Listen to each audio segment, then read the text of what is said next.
পাতা একটা কুড়ি তুলতে হয়, তিনি এটা ভালো করে জানেন।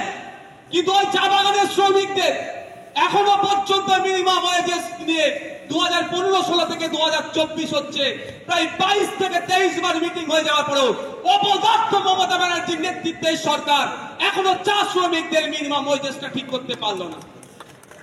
কি সরকার চলছে? এটা সার্কাস চলছে। আমি মাননীয় লেবার ডিপার্টমেন্টের মিনিস্টারকে প্রশ্ন করেছিলাম, আমাদের রাজ্য থেকে ভিন্ন রাজ্যে কাজে গিয়েছে এই ধরনের শ্রমিকের সংখ্যা কত? মাননীয় মন্ত্রী বলেছিলেন, আমার এখন জানা নাই, আমাকে লিখিত উত্তর দেবে। কিন্তু দুঃখের বিষয়, বছর পার হয়ে যাচ্ছে, নতুন বছরে পদার্পণ করলাম, এখনো পর্যন্ত কোনো লিখিত উত্তর পেলাম না।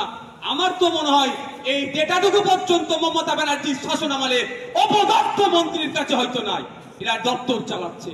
এই প্রশ্নগুলো যখন করি, যখন উত্তর দিতে পারে না, তখন বিধানসভার মধ্যে মুখ চাওয়াচাই করে আইএসএফ তথা সংযুক্ত মোর্চার একটা বিধায়ক যখন কৃষি মন্ত্রীকে প্রশ্ন করে, আপনারা তো বলছেন কৃষকের 3 গুণ আয় বেড়েছে, কিন্তু আজকের ডেটে পশ্চিম বাংলার একটা কৃষক পরিবার পিছু মাসিক গড় আয় কত, সে উত্তর দিতে পারছে না, একে অপরের মুখ চাওয়াচাই করছে। বাইরে বেরিয়ে আইএসএফ এর মুখ কিভাবে বন্ধ করা যায় তার জন্য যত অপচেষ্টা আছে চালিয়ে যাচ্ছে। প্রশ্ন করি আমরা বিধানসভার মধ্যে, আমরা কোনো সেলফি তুলতে যাইনি, কারো ছবি দেখিয়ে বিধানসভার মধ্যে যায়নি, কারো অনুপ্রেরণা বিধানসভার মধ্যে যায়নি, ভাঙড়ের মানুষের ভোট পেয়ে তাদের দোয়া আশীর্বাদ নিয়ে বিধানসভার মধ্যে গিয়েছি। আজকে আমাদের রাজ্যে বিধানসভা দেওয়া তথ্য, কৃষি মন্ত্রীর দেওয়া তথ্য, 70% মানুষ কৃষি কাজের সাথে যুক্ত। আর প্রায় 1 কোটির উপরে 1 লক্ষ হেক্টর বিঘের কৃষি জমি আছে বলছেন, ঘোষণা করছেন। গতকাল কয়েকদিন আগে বিধানসভা এভিডেন্স ছিল, এক আইএস অফিসার এসেছিলেন, তাকেও আমি প্রশ্ন করলাম যে কৃষকদের গড় আয় কত, তারাও মুখ চাওয়াচাই করছে। সামান্য একটা ছোট্ট ছেলে, স্বল্প বয়সী ছেলে আইএস অফিসার যদি ঘাম বার করে নাই, তাহলে স্বাভাবিকভাবে অনেকের ঈর্ষা হচ্ছে।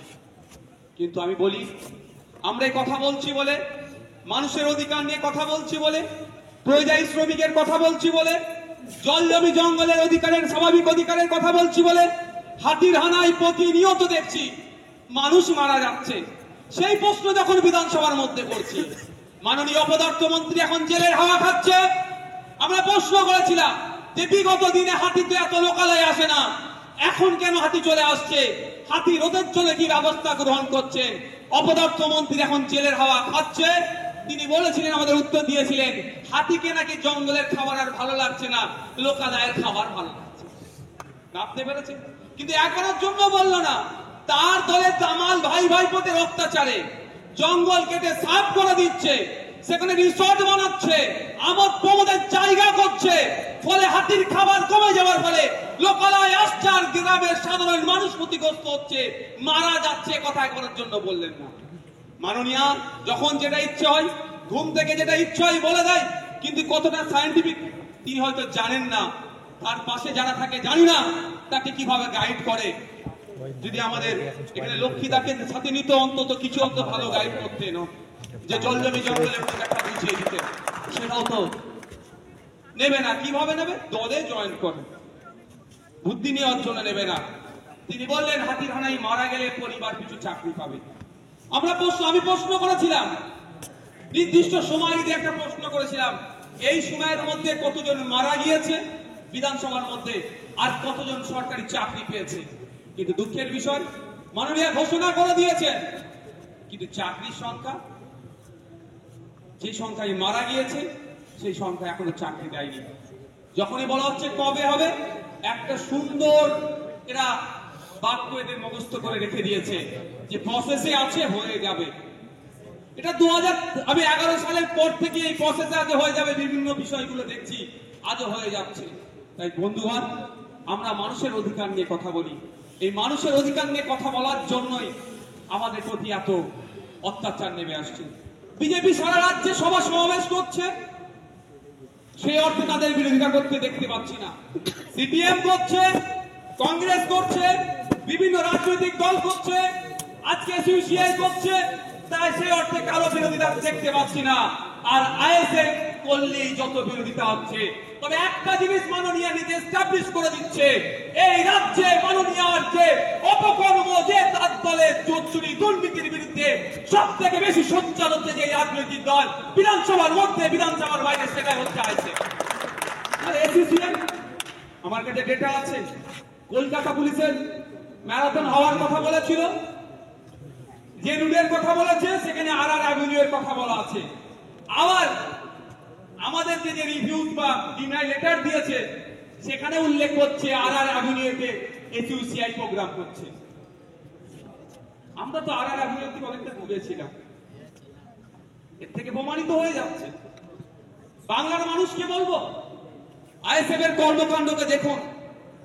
ওই কাগে কান নিয়ে চলে গেছে বলে কাগের দিকে তাকাবার প্রয়োজন নয়, আপনার কানটা দেখুন। এরা সুকৌশলে পাড়াতে পাড়াতে মুতে মুতে আইএসএফ এর নামে মিথ্যাচার করছে। যেমন আপনারা সেটা সত্যটা যাচাই করার চেষ্টা করুন।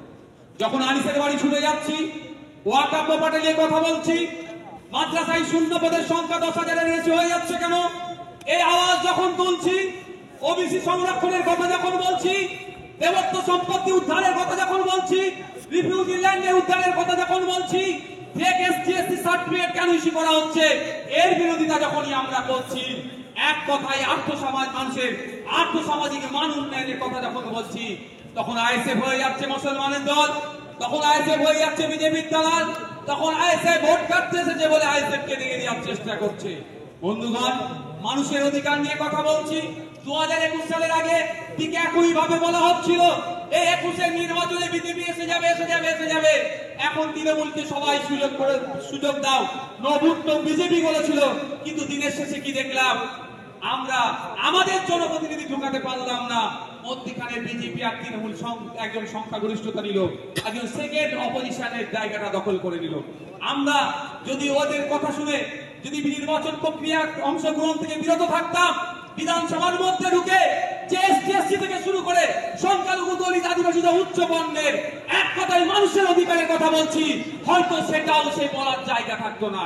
তাই 2024 আসছে, আবার এরা ইস্যু তৈরি করবে, ইলেকশন আসবে, ইস্যু আসবে, কিন্তু আপনাকে আমাকে আপনার আমার জনপ্রতিনিধি লোকসভার মধ্যে পাঠাতে হবে। কৃষি বিল যখন পাশ হয়েছিল, অপদর্থ যাদেরকে ভোট দিয়ে আমরা পাঠিয়েছিলাম তাদের কি ভূমিকা ছিল, তালাক বিলের বিরুদ্ধে তাদের কি ভূমিকা ছিল, বিভিন্ন বিলগুলোর বিরুদ্ধে তাদের কি ভূমিকা ছিল, সেটা আমরা দেখে নিয়েছি। সুতরাং আগামী দিনে যে সমস্ত জনবিরোধী বিল যদি কেউ আনতে চায়, তাদের বিরোধিতা করার যদি যে স্ট্রং কে বিরোধিতা করে, তাহলে সেটা সব প্রথম সারিতে আইএসএফ থাকবে এবং অবিজেপি অতৃণমূল যারা আছে তাদের হাতকে আগামী দিনে শক্ত করবে। পশ্চিম বাংলা থেকে জনগণের জনপ্রতিনিধি তৈরি করে পার্লামেন্টের মধ্যে পাঠান, যে সমস্ত জনবিরোধী বিলগুলো আসবে তার বিরুদ্ধে যেন স্ট্রং প্রতিবাদ করতে পারে, সেই আশা আপনাদের কাছে রাখবো। না হলে ভোট আসবে, সিএ এর কথা হবে, ভয় দেখানো হবে, দেশ থেকে তাড়িয়ে দেওয়ার কথা হবে, ভোট মিটে যাবে, সব ভুলে যাবে। কিন্তু যাদেরকে আমরা ভোট দিয়ে পাঠাচ্ছি, যখন কৃষি বিল বিধানসভায় পাশ হয়, সেই সময় কি ভূমিকা ছিল পশ্চিম